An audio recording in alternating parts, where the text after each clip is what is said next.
Magandang araw sa inyong lahat. Ito na po ang karugtong ng ating kwento. Ang kwento ng pag-ibig ni Nick at Nicole Montecarlo.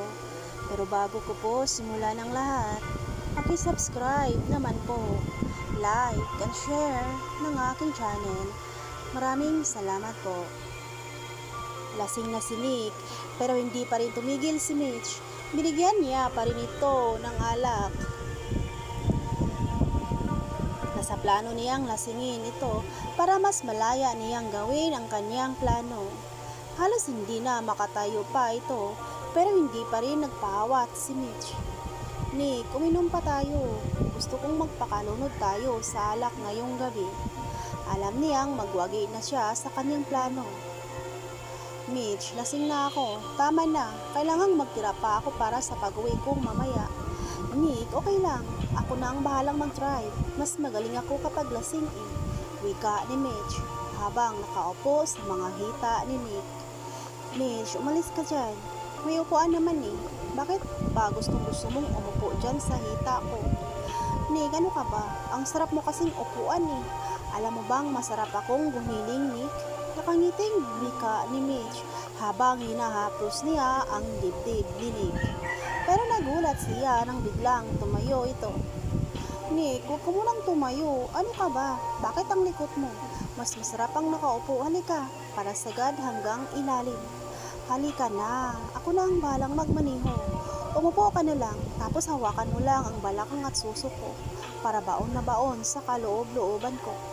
Natawa ang tura ni Mitch kay Nick habang hinahalikan niya ang liig nito. Samantalang hindi ko na malayang mag-alas 8 na pala ng gabi. Marami kasi akong tinapos sa opisina kaya nakalimutan ko na ang oras. Habang pauwi na ako ng bahay ay naisipan kong dumaan kay Nick. Gusto ko siyang ipagluto ng dinner. Kahit nag-aaway kami ay gusto ko pa rin siyang pagsilbihan. May tumawag sa aking cellphone. Nang tingnan ko ay si Alex ang tumawag.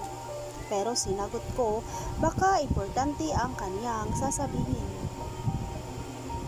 Nang sinabi niyang kailangang puntahan ko ang kondo ni Mitch dahil magkasama raw sina Nick at Mitch, binalik ko agad ang kotse at nagmadali akong pumunta sa kondo.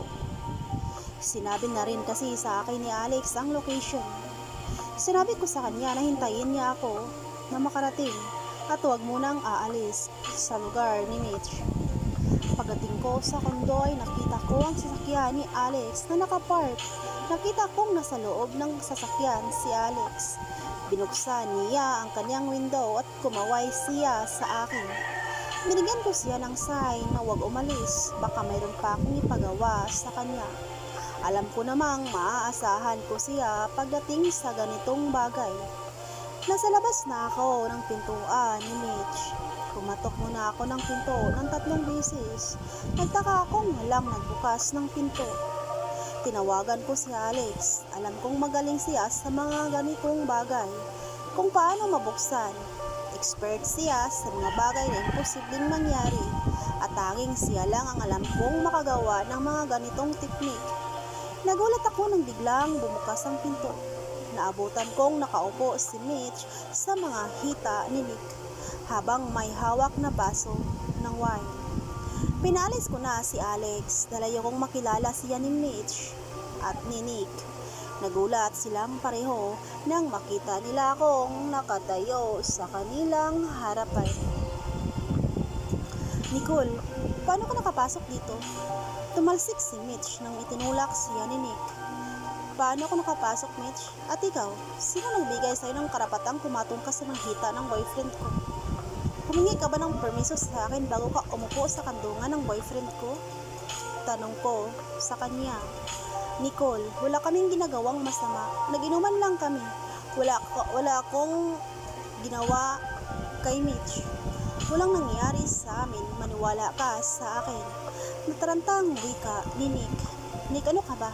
Bakit ka natatakot sa babaeng yan? Taksil siya, di ba? Kahit boyfriend ka na niya, ay nakipaglandian pa rin siya kay Jake. Ikaw, Nicole ha, huwag kang magmalinis dahil ang mga tulad mong malandi ay hindi uubra sa akin. Natawang wika ni Mitch sa akin. Wow! Narinig mo ba ang sinabi mo, Mitch? Baka para sa sarili mo ang salitang iyan, hindi para sa akin. Hindi ko nilalandi si Jake, tandaan mo yan. Huwag kang mag-imbento ng maling istorya. Iba ako magalit. Baka gusto mong kahit buhay ka pa ay takpan na kita ng lupa.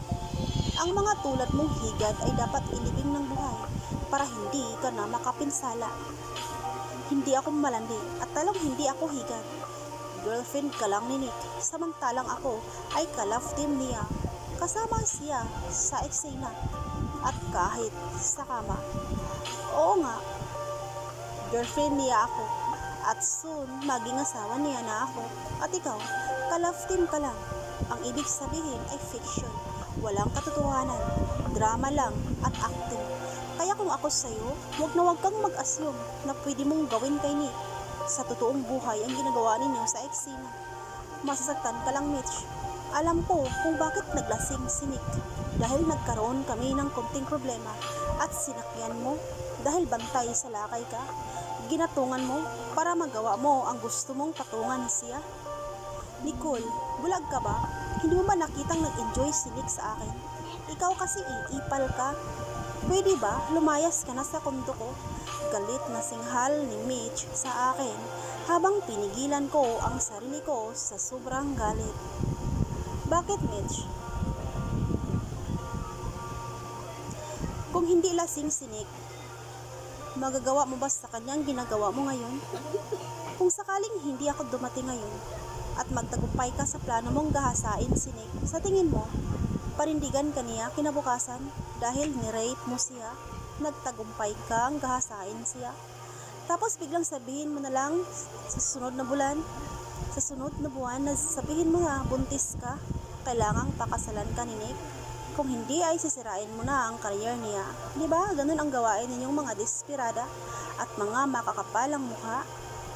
Wow, Nicole, masyado kang advance mag-isip. Inuunahan mo na ako agad.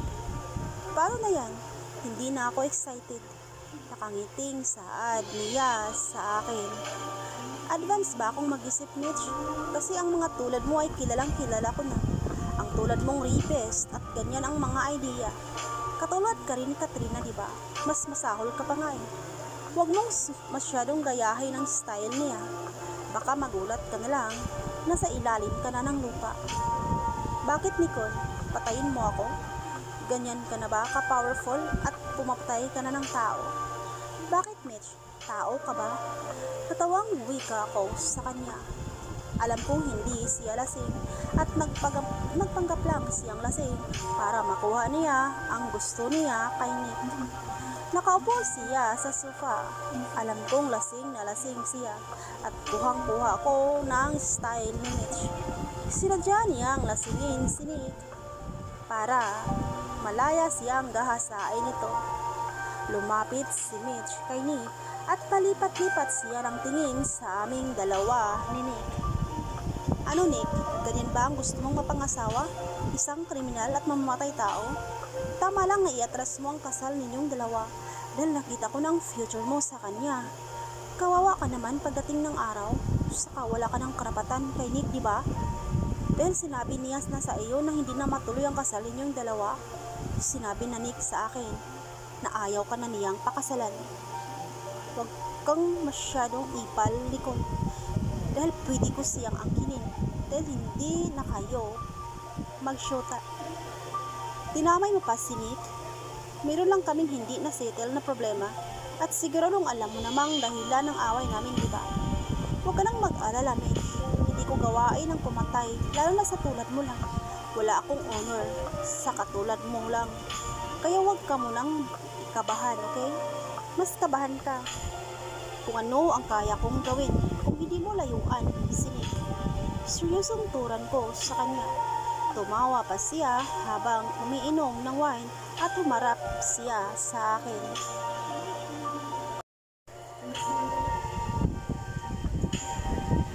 Hinawakan ko na si Nick para dalhin ko na pauwi. Tinulungan ko na siyang makatayo dahil lasing na siya at hindi niya kayang kumilos mag-isa. Pero tinulak ako ni Mitch at hinila niya ang aking buhok sabay sampal sa aking mukha. Nagulat ako sa ginawa niya. Hindi ako makaganti dahil hawak-hawak ko si Nick. Huwag na huwag mong dalhin si Nick. Pumunta ka ditong mag-isa, pues umuwi kang mag-isa. Nasa kondo ko siya, kaya akin siya ngayon. Singhal sa akin ni Mitch. Dahil sa inis ko, pinaupo ko si Nick sa sofa at sinipa ko ang tiya ni Mitch. Tumalsik siya at bumangga sa center table ang kaniyang tiyan. Namimilipit siya sa sakit. Lumapit ako sa kanya at hinila ko ang kaniyang buhok. Tumayo ka. Sino ang nagbigay sa'yo ng permiso para sampalin ako? Sa susunod na lumapat pa ang kamay mo sa mukha ko, dudukutin ko ng mga mata mo. Hindi 6'2" si Nick at hindi siya tulad mong aso.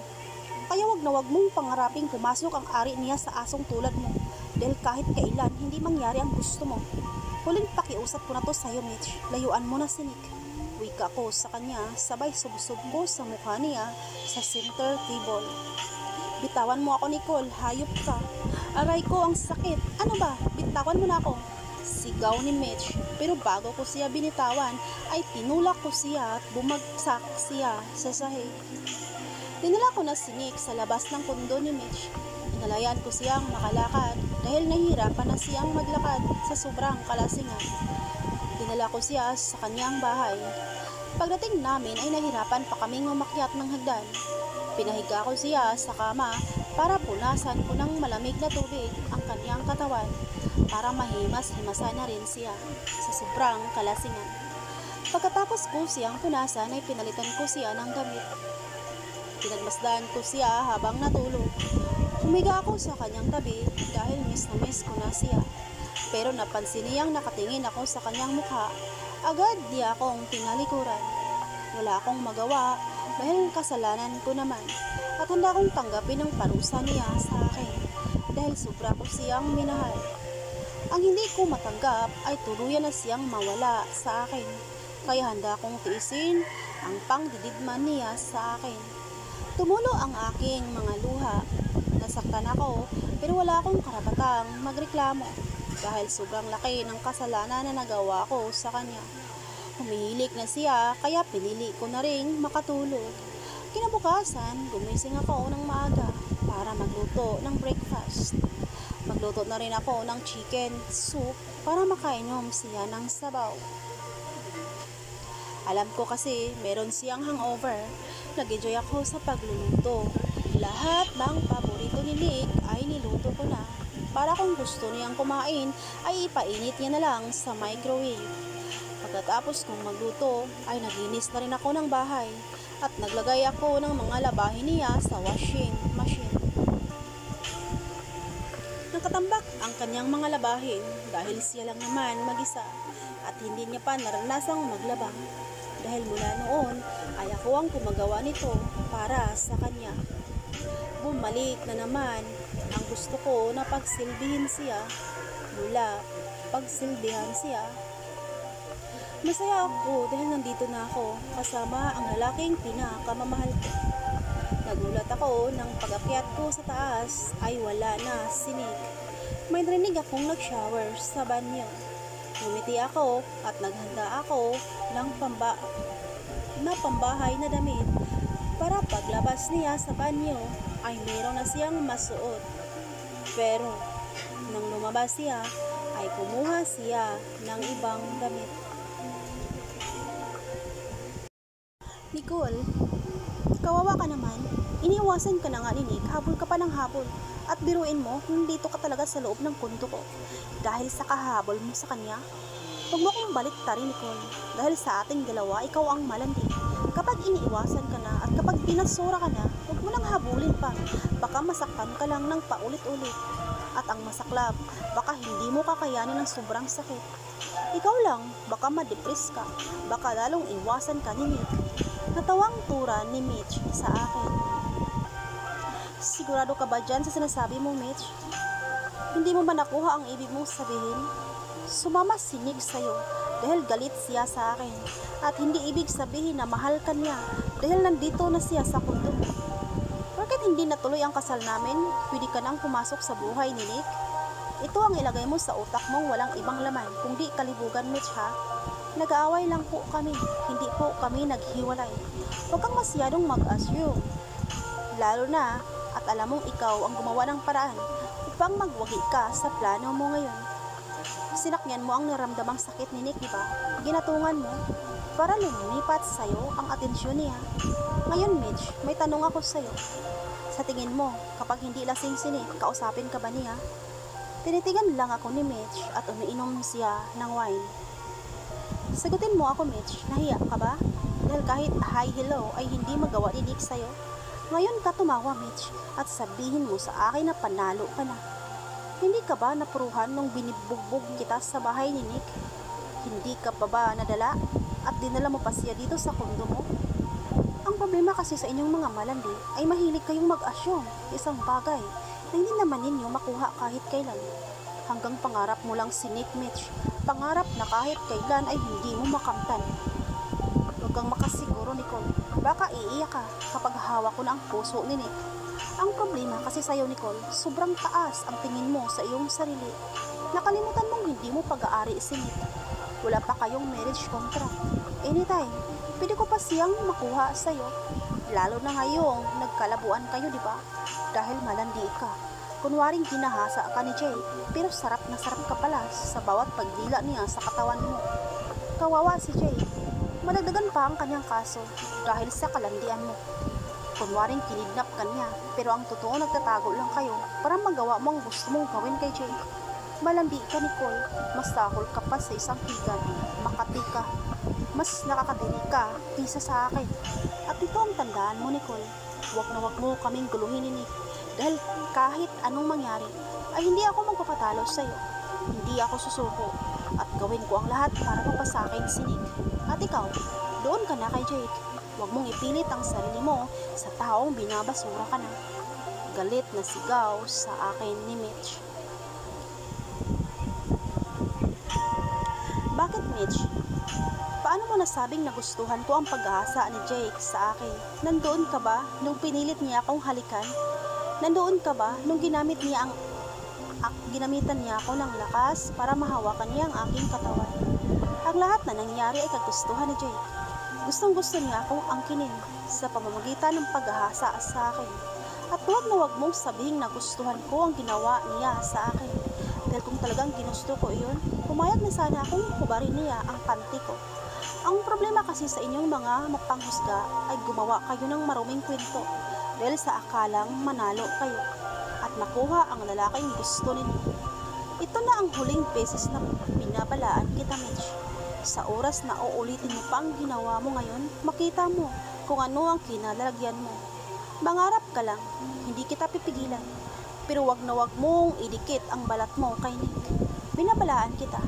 Kapag matigas pa rin ang ulo mo, wala na akong kasalanan kung mas piliin mong gumapang sa lupa kaysa mabuhay ng masaya at tahimik. Mag-ingat ka sa pangarap mo, Mitch. Baka kasi hindi mo kayang i-handle ang maramdaman mong libog kay Nick. Baka magbigti ka sa sobrang sakit. Huwag mo akong takutin, Nicole, dahil labanan kita. Hindi ako natatakot sa iyo. Kung pangarap kong maangkin si Nick, wala ka nang pakialam. Dahil alam kong piliin ni Nick pagdating ng araw ay ako. Wika niya sa akin habang pinandilatan niya ako ng mata.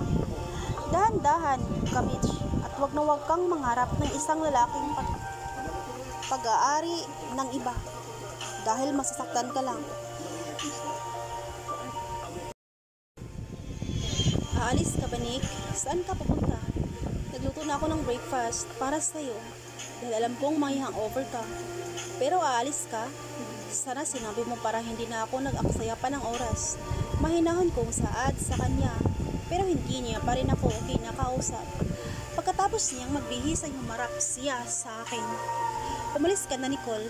Wala pa akong ganang kausapin ka. Hindi pa nga tapos ang problema natin, dinagdagan mo na naman. Galit na singhal niya sa akin. Hindi ko alam kung ano ang ibig niyang sabihin. Nick, anong ginagawa ko? Wala akong ginagawang masama. Bakit bang dami mong issue sa akin? Samantalang ikaw nagkipag-inuman ka sa mananding Mitch na yon. Kung hindi pa ako dumating, alam kong nagkainan na sana kayo, di ba? Galit na singhal ko sa kanya. Lasing ako, Nicole. Wala akong alam sa mga ginagawa ni Mitch sa akin. Samantalang ikaw, alam mo kung ano ang ginagawa mo dahil hindi ka nakainom. Matino ang utak mo nang pumunta ka sa kulungan para dalawin si Jake. Kala mo ba, hindi ko nalaman na nakipaglandian kay Jake sa kulungan? Nakipagyakapan ka sa kanya at hawak-hawak pa niya ang kamay mo habang nag-uusap kayo? Nagulat si Nick nang tumawag si Carla. Nang sagutin niya ay agad niyang binuksan ang telebisyon. Nagulat ako nang nakita ko ang sarili ko sa balita.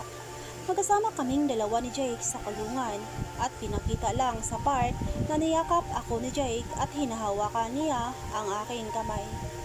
Aya Nicole, nakita mo ng ginawa mong kalandian? Meron ka ng issue. Lumabas na sa showbiz balita. Ano ang susunod na mangyari? Pinagpiestahan na naman tayo sa social media na malandi pala ang aking mapangasawa dahil nakipagkita sa lalaking kubidnap sa'yo ang sweet niyo pa.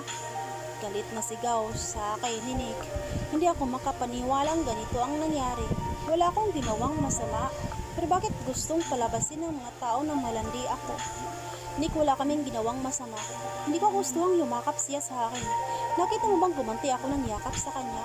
Sana Nick, bago ka maniwala sa balitang iyan, dapat tanungin mo muna ako kung totoo ba ang lahat ng paratang nila sa akin. Hindi niya alam kung ano ang pinag-usapan namin eh. Paliwanag ko sa kanya, pero tinalikuran niya ako. Kasalanan mo Nicole. Alam mo namang artista ako, diba? Normal na maghanap ng butas ang ibang station para sirain ang reputasyon ko. Ngayon kung mag-ingat ka, hindi sana nangyari ang lahat ng to. Bakit ba hindi ka mapakaling hindi makita si Jay? Anong plano ninyong dalawa? Na magtanan kayo paglabas niya sa kulungan? Kung makipaglandian ka Nicole, magtago ka. Dahil pati ako nasisira sa mga ginagawa mo eh. Singhal sa akin ni Nick habang galit na galit siya. Nick, wala akong ginagawang masama ha. Hindi ako nakipaglandian kay Jay. Ang problema kasi sa'yo, pinapaniwalaan mo lang ang gusto mong paniwalaan. Nasaan pa ako dyan sa puso mo? Bakit wala ka ng tiwala sa akin? Bakit mas pinapaniwalaan mo pa ang hayop na Mitch na yun? Nicole, inaabuso mo ako porkit alam mong mahal na mahal kita? Ngayon, anong tawag sa'yo ng mga tao? Nakatulad ka na rin, Katrina, malandi ang tingin nila sa'yo. Galit na singhal sa akin ni Nick. Nasasaktan na ako, durog na ang puso ko. Hindi ako apektado Nick, dahil totoo ang sinasabi ko sa'yo. Hindi ako nakikipaglandian kay Jay. Nick, alam mo, kung talagang mahal mo ako, bitawan mo na ang pag-aartista. Kasi pati ang buhay ko ay wala ng privacy at nasisira na. At ayokong madamay ang anak natin. Marumi ang social media Nick, kasi kahit wala akong ginagawang masama ay pilit nila akong tapunan ng tai sa mukha. Bullshit Nick, utang na loob, tumigil ka na sa pag-aartista. Kami naman ang anak mo ang isipin mo. Kailangan ka namin at ayokong makita kang kahit sino na lang ang kalaftin mo. Nagsiselos ako Nick, lalo na kay Mitch. Alam kong gawin niya ang lahat para makuha ka niya sa akin. Nicole, walang kasalanan si Mitch. Ako ang may gustong makipagkaibigan sa kanya. Mabait siya sa akin at alam kong wala siyang intensyon na akitin ako. Silusa ka lang talaga. Takot ka sa sarili mong multo? Huwag mo na akong sundan kahit saan Nicole. Pabayaan mo na nga ako, gawin kong ano ang gusto ko. Tulad mo, wala akong pakialam kung makipagkita pa kay Jake. Gawin mo kung ano ang magpapasaya sa'yo at gano'n na rin ako. Umuwi ka na, ayokong nandito ka. Gusto ko munang tahimik na buhay. Kailangan ko ng space. Hindi na rin ako masaya, dahil lagi na lang tayong nag-aaway eh. Baka hindi na nga tayo ang para sa isa't isa Nicole. Hayaan mo na lang ako sa buhay ko. Alagaan mo na lang si Cleo. Dalawin ko na lang siya kung magkaroon ako ng oras. Seryosong wika ni Nick sa akin. Tumulo ang aking mga luha. Sobrang sakit ng mga sinasabi niya sa akin. Para akong sumabog. Umatras ako at umiling-iling. Tumakbo ako pababa ng hagdan at sumakay sa aking kotse. Tumawag si Alec sa akin at sinabi niyang magkasabwat sina Jay at Mitch. Ang plano ng dalawa ay ang paghiwalayin kaming ni Nick. Ngayon mukhang nagwagi pa ang dalawa para sirain kami. Ang hirap ipaglaban ang pagmamahalan namin kung si Nick mismo ay tanga-tanga at mahina ang utak. Maraming salamat Nick. Masakit pa rin ang katawan ko. Binugbog ako ni Nicole kagabi. Lasing na lasing ka na eh. Kaya hindi mo nakita kung paano niya ako sinaktan. Naghiwalay na ba kayo ni Nicole Nick? Seryosong tanong ni Mitch. Hindi kami naghiwalay. Ituloy namin ang aming kasal. Ayokong makalapit si Jake sa kanya. Ang gusto ni Jake, paglabas niya ay agawin niya si Nicole sa akin. Pero nagkamali siya dahil hindi niya makuha si Nicole sa akin. Galit na wika ni Nick. Nakasimangot si Mitch habang nakatitig ito kay Nick. Anong plano mo, Nick? Akala ko ba galit ka sa kanya? Bakit hindi mo nalang hayaang mawala si Nicole sa buhay mo? Total malandi siya. Diba? Bakit hindi mo nalang siya ipaubaya kay Jay? Para wala nang gulo. Malandi siya. Sinisira niya ang career mo. Mitch, ikaw ba ang nagpalabas ng video? Binigay mo ba ang video sa kanila kaya lumabas sa television? Nick, I'm sorry. Pero tinuruan ko lang ng leksyon si Nicole. Binigay ko sa kabilang station ang video para kabahan si Nicole. Ayaw mo bang makaganti sa kanya? Tingnan mo, masama na ang tingin sa kanya ng mga fans mo. Nakaganti na ako sa kanya. Dapat matuwa ka pa nga eh. Kasi tinulungan kitang mapahiya si Nicole. Nakangiting wika ni Mitch habang hinahaplos niya ang mukha ni Nick. Anong ginawa mo, Mitch? Linawin ko lang sa iyo ha. Mahal na mahal ko si Nicole at wala akong planong patulan ka dyan sa pang-aakit mo sa akin. Kung nandito ako ngayon, hindi ibig sabihin mahal kita o type kita. Nandito ako para magsilos si Nicole, para maramdaman niya ang naramdaman kong sakit. Seryosong wika ni Nick, sabay tulak kay Mitch. Ang ibig mong sabihin, ginamit mo lang ako, Nick, para sa pagsilosin si Nicole? Hayop ka pala eh. Akala ko pa naman gusto mo na rin ako. Mitch, si Nicole lang ang babaeng mahal ko at siya lang ang pakasalan ko. Sana lang huwag ka nang mag-assume. Mapalagpas ko ang ginawa mong pagkalat sa video ni Nicole at Jay. Pero hindi ko alam kung mapalagpas ba ni Nicole ang ginawa mo. Baka sobra pa sa bugbog ang gawin niya sa'yo. Wika ni Nick at nagpaalam na itong umalis. Naiwang galit na galit si Mitch at nagtapon siya ng kanyang mga gamit. Sige lang, Nick, tingnan natin kung hanggang saan ang paghahabol mo sa akin. Galit na sigaw ni Mitch. Hindi siya makapaniwalang matuloy pa rin ang kasal ng dalawa. Nalaman kong si Mitch ang nagkalat ang video namin ni Jake. Sinabi sa akin lahat ni Alex, kaya hindi ako nag-aksaya pa ng oras. Pinuntahan ko si Jake at kinausap ko siya tungkol sa partnership nila ni Mitch.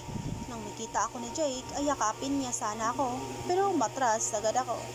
Nagiba ang timpla ng mukha niya, kung kanina ang laki ng ngiti niya, pero ngayon ay napalitan na ng pagkadismaya. Nicole, kumusta ka na? Bakit ganyan ang itsura mo? Galit ka ba sa akin? Seryosong tanong ni Jake sa akin, para bang wala siyang nagawang kasalanan? Bakit, Jake? Ano sa tingin mo ang nararamdaman ko? Matutuwa ako at magpasalamat dahil pinagkaisahan niyo ako ni Mitch. Alam mo bang nasisira ng pangalan ko dahil kinalat ni Mitch ang video nating dalawa na nag-uusap tayo? Ngayon, Jake, masaya ka na ba? Ako pa ang kinidnap mo, ako pa ang muntik mo ng ginahasa, ako pa ang sinisira mo ngayon. Galit na saad ko kay Jake. Nicole, anong video? Wala akong alam dyan. Kung ano man ang mga ginagawa ni Mitch sa iyo, ay diyan niya lang iyon. Wala akong alam. Seryosong wika ni Jake sa akin. Hawakan sana niya ang aking kamay, pero umiwas ako.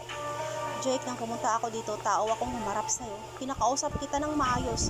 Pero sa ginawa ninyo sa akin ni Mitch, na gusto ninyong sirain kami ni Nick, nag-file na ako ng isa pang kaso laban sa'yo. Hindi na ako magdadalawang isip, nakasuhan ka ng attempted rape. Nagulat si Jake at tinitigan niya ako. Nicole, mawa ka naman sa akin. Huwag mong ituloy ang kaso. Si Mitch ang may kasalanan sa'yo, hindi ako. Gusto niyang agawin si Nick sa'yo, kaya naghahanap siya ng paraan para magalit sa'yo ang mga fans ni Nick. Matagal na raw niyang gustong mangkin si Nick. Nagpaalam siya sa akin na agawin niya si Nick sa'yo pag hindi na matuloy ang kasal ninyong dalawa. At ikaw naman ay sa akin mapunta. Dahil nasa kanya na si Nick. About sa video, siya lang ang may pakana nun. Wala akong inuutos sa kanya na kukunan tayo ng video habang nag-uusap. Paliwanag ni Jake sa akin, pero naiinis ako dahil kitang-kita kong nagsisinungaling siya. Una, Jake, ikaw ang yumakap sa akin, at pangalawa, hinahawakan mo ang kamay ko dahil nakiusap ka ng wag kung ituloy ang kasong attempted rape. Kahit kailan, hindi kita mahalin, Jake, dahil ang katulad ninyo ay hindi na nagbabago. Si Nick lang ang lalaking mamahalin ko mula noon at hanggang ngayon. At si Mitch, hindi siya magwawaging sirain kaming dalawa ni Nick. Sinisigurado ko sa inyong dalawa. At maghanda ka na. dahil magdagdag ako ng kaso laban sa'yo. Madagdagan ang taon mo dito sa kulungan. Tumulo ang luha ni Jake habang nakiusap siya sa akin, pero hindi na ako nakinig pa sa kanya at lumabas na ako ng jail. Nang matapos ang shooting ni Nick at Mitch, ay lumapit si Mitch kay Nick. Nakiusap itong samahan siya sa kundo dahil bumili raw siya ng whiskey. Mitch, hindi ka ba nadala sa ginawa sa'yo ni Nicole? Baka hindi lang bugbog ang abutin mo kapag mahuli na naman ni Rhea tayo. Alam mo namang mahal ko si Nicole, di ba? Iwasan mo na ako, Mitch, para sa sarili mong kaligtasan. Nick, grabe ka naman. Uminom lang naman tayo, hindi kita agawin sa kanya. Sige na, masarap pa naman yun. Saad ni Mitch. Bahala ka sa buhay mo, Mitch. Mauna na ako sa'yo. Meron lang akong importanteng aasikasuhin. Wika ni Nick at nagmadaling umalis. Hayop ka, Nick. Sige, iwasan mo ako. Mas lalo akong ganahan kapag ganyan ka sa akin. Mitch, gumising ka na. Hindi ako tulad ng ibang lalaki na hayop sa laman. Sa kita type, mag-focus ka na lang sa pag-acting. Huwag ka nang mag-focus sa akin. Rangkang saad ni Nick kay Mitch. Iniwan niya na si Mitch at nagmadaling sumakay sa kaniyang kotse. Nick, bumalik ka dito. Nick, ano ba? Sigaw niya, pero wala nang pakialam pa si Nick sa kanya. Pagdating ni Mitch sa kondo, ay nagulat siya nang may maraming palaka sa loob ng kanyang banyo, pati na rin sa kanyang kama, para siyang mabaliw sa kanyang nakita. Sumigaw siya dahil sobrang takot. Sa lahat ng kinatatakutan niya ay palaka. Mas lalo siyang sumigaw nang tumalon ito papunta sa kanya. Tumakbo siya sa banyo, pero mas nagulat siya nang makita niyang puno ng palaka ang kanyang inodoro, pati na rin ang kanyang tub. Tumakbo siya palabas, pero bigla siyang nadulas at bumagsak ang kanyang balakang sa sahig at hindi na siya nakatayo. Kausap ko si Carla sa mga oras na iyon. Nasa restaurant kami nag-dinner. Kinakausap ko siya tungkol kay Mitch sa ginawa nitong pagsira sa akin. Nagbayad ako ng malaking halaga para linisin ang aking pangalan sa social media. Sinabi ko kay Carla na pakana ni Mitch ang lahat para sirain ako sa mga fans ni Nick. Plano nitong agawin si Nick sa akin at magkasabwat silang dalawa ni Jay. Sumabak ako sa isang interview para linisin ang aking pangalan. Kinabukasan, nagkagulo ang mga press dahil nasa ospital si Mitch at sinabi nitong ako ang may pakana ng lahat sa mga palaka na nasa loob ng kanyang kundo. Kaya nadula siya dahil sa sobrang takot niya sa palaka. Pero hindi siya pinapaniwalaan ng mga press dahil may interview ako kagabi at kasama ko si Carla. Dinalaw ko si Mitch sa ospital. Bakas pa rin ang takot sa mukha niya dahil sa maraming palaka na nagkalat sa kanyang kundo kagabi. Nagulat siya at galit na galit nang makita niya ako. Bakit ka nandito? Lumayas ka dito, Nicole. Akala mo ba hindi ko alam na pakana mo ang mga palaka? Ang kapal ng mukha mong magpakita pa sa akin. Pagkatapos mo kong pilayan, ay may mukha ka pang magpakita sa akin. Bulyaw ni Mitch sa akin. Kulang na lang ay hablutin niya ang kanyang dextrose at itapon sa aking mukha. Mitch, baka ilusyon mo lang ang mga palaka. Ang sabi ng mga pulis, wala silang nakitang palaka sa kondo mo. Baka baliw ka na, Mitch. Resulta ba yan sa kakahabal mo sa lalaking hindi ka mahal? Nakangiting turan ko sa kanya. Halos gusto niya na akong sabunutan, pero wala siyang magawa dahil nakahiga siya sa kama. Hayop ka, Nicole. Kapag malaman kong ikaw ang naglagay ng mga palaka sa kondo ay sinisiguro ko sa iyo na papatayin kita. Galit niyang saad sa akin. Tinawanan ko lang siya at tinapik ang kaniyang balikat. Binabalaan na kita, Mitch. Pero ano ang ginagawa mo? Nagpakalat ka ng video na walang katotohanan. Lalo mo kaming sinisira ni Nick. Dahil sa pangarap mong hanggang fiction lang. Hindi ako nagkulang sa pagpapaalala sa'yo. Pero minamaliit mo ako, di ba? Nakakala mo, isa lang akong maliit na langgam na kaya mong apak-apakan. Kahit nakahiga ka dito, kaya nga kitang patayin na walang ebidensyang maiwan. Lumaki ang mga mata ni Mitch. Nakita niyang hindi ako nagbibiro. Napakasama mo, Nicole. Hindi ko kalaing ganyan ka gumanti at kaya mong pumatay ng tao. Hindi ako pumapatay ni Mitch, tulad ng sinasabi ko sa'yo. Wala akong honor kapag patayin kita. Ayokong makulong sa walang kwentang dahilan lang. Warning pa yan, Mitch. Kung hindi mo patigilan ang pangarap mo, mas higit pa dyan ang mangyari sa'yo. Humanda ka rin, Nicole. Ipakulong kita sa ginawa mo sa akin. Maghintay ka lang. Gawin ko ang lahat para mapulong ka sa kulungan. Galit na turan ni Mitch sa akin. Mas lalo siyang nagalit nang tinawanan ko siya. Hindi ako bobo tulad mo, Mitch. Ano ka ba? Ako sa'yo, ipakulong mo ang sarili mo. Hayaan mo, padalhan kita dito ng maraming palaka. Kawawa ka naman, wala kang kasama. Nagulat ako nang dumating si Nick. Nagtitigan kami, pero iniwas niya agad ang mga mata niya sa akin. Nick, salamat nandito ka na. Natakot ako kay Nicole eh. Alam mo bang kasalanan niya kung bakit ako nasa ospital ngayon? Siyang naglagay ng palaka sa kunto ko. Sumbong niya kay Nick habang nangingilid ang luha niya. Pero ngumiti lang ako sa kanilang dalawa. Sigurado ka, Mitch, sa paratang mo sa akin, meron ka bang ebidensya? Saka ko na lang aminin ang kasalanan ko kapag may ipakita ka ng ebidensya. Natawa ang turan ko sa kanya. Wala ka bang gawin, Nick? Hindi mo ba siya awayin? Hindi mo ba siya ipakulong, Nick? Kailangan ko ng hustisya. Kailangan ko ang tulong mo. Ipakulong natin si Nicole. Sigaw ni Mitch habang gigil na gigil sa galit niya sa akin. Lumabas na ako ng kwarto ni Mitch dahil ayokong makita si Nick. Hayop ka, Nicole. Hayop ka. Galit na sigaw ni Mitch sa akin. Mitch, kahit maubos pa ang boses mo sa kakasigaw dyan, hindi ka na marinig pa ni Nicole. Pinalaan na kita, diba? Sinisingil ka lang niya sa ginawa mong pagkalat sa maling chismis. Nandito ako hindi para dalawin ka. Nandito ako dahil alam kong nandito si Nicole. Pero malis na siya, kaya nagpaalam na rin ako sa'yo. Magpagaling ka, Mitch. Nick, pwede bang kahit ngayon lang ay namayan mo ako? Gusto kong nasa tabi kita. Alam kong mabilis ang pagaling ko kapag nasa tabi kita eh. Umiiyak na wika ni Mitch, pero tinanggihan siya ni Nick. Labis ang kanyang galit at pakiramdam niya ay wala na siyang pag-asa kay Nick. Kinabukasan, habang abala ako sa aking opisina, ay nagulat ako nang may dumating na designer at may dalang wedding gown. Tumayo ako at tinitigan ko sila. Anong ginagawa ninyo dito? Bakit may dala kayong ganyan? Naguluhang tanong ko sa kanila. Ma'am, nandito po kami. Napagutusan lang kami ng mami mo. Meron daw kayong pictorial tungkol po to sa bagong ride na ilabas ninyo. Kayo daw po ang model. Wika ng designer. Natulala ako kasi walang sinasabi sa akin si mami. Gusto kong makasiguro kaya tinawagan ko si mami. Ang sabi niya ay hayaan ko daw ang mga designer na ayusan ako. Pagkatapos nila akong ayusan ay nilagyan nila ako ng takip sa mata at isinakay nila ako sa kotse. Hindi ko alam kung saan ang venue. Kaya tinawagan ko si Alex para sundan ang kutseng sinasakyan ko dahil gusto ko lang makasiguro kung safe ba ako. Nang dumating na kami sa venue ay binaba nila ako sa kotse. Pero hindi pa rin nila tinanggal ang takip sa aking mata. Baka pwedeng tanggalin niyo ko ng takip sa mata ko. Anong nangyari? Bakit kinakailangan pang takpan ang mata ko? Medyo masakit na kasi. Saka anong drama ba to? Bakit kailangang takpan pa ang mga mata ko? Ma'am, pwede niyo nang tanggalin, ma'am.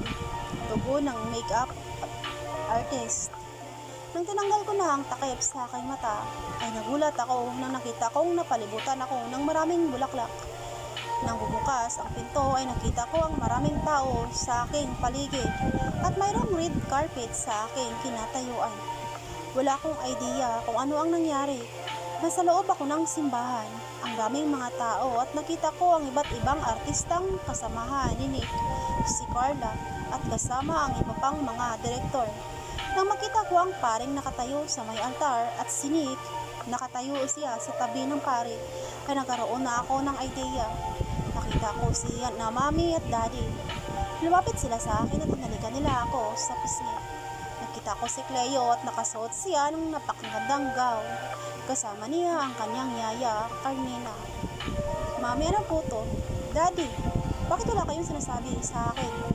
Tanong ko habang tumulo ang aking mga luha. Hinawakan nila ang aking kamay at ngumiti sila sa akin. Anak, si Nick ang may pakana ng lahat. Matagal na pala niya itong pinagplanuhan. Halika na, ihatid ka namin ang daddy mo sa kanya. Halika na anak, humawa ka na sa braso ko. Turan sa akin ni daddy. Hindi ma-explain ang aking naramdaman. Lalo lang makita ko si Nick na naghintay sa akin sa altar. Nang nasa harap na kami sa altar, ay binigay na ako ni na Mami at Daddy kay Nick. Nick, alagaan mo ang anak namin. Nag-iisa lang yan. Tura ni Daddy kay Nick at tinapik ni Daddy ang balikat nito. Nick, sana balang araw ay iwanan mo na ang pag-aartista. Subusong wika ni Mami. Nakakaasa po kayo, Mami, Daddy. Alagaan ko at mahalin ko po si Nicole habang buhay. Kasama ang anak naming si Clay.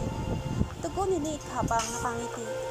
Nakita ko sa mga mata ni Nick, masaya siya habang sinuta niya ako ng singsing at nakangiti siya sa akin.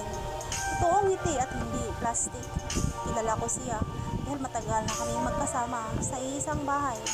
Nang ina-announce ng pare na isang ganap ng Monteverde na ako, ay ang saya-saya ko dahil natupad na rin na sa wakas ang aming planong magpakasal. Nang sinabi ng pare na pwede na akong halikan ay tinitigan niya ako at hinalikan sa labi. Niyakap niya ako ng sobrang higpit. Pagkatapos ng kasal ay pumunta ng lahat sa reception. Sa isang hotel ginaganap ang magarbong handaan. Nakita kong masaya si Nick habang hawak-hawak niya ang aking kamay. Live ang kasal namin. Makikita sa buong mundo. Nang nakita ni Mitch sa telebisyon ay galit na galit siya. Hindi siya makapaniwalang kasal na kaming dalawa ni Nick.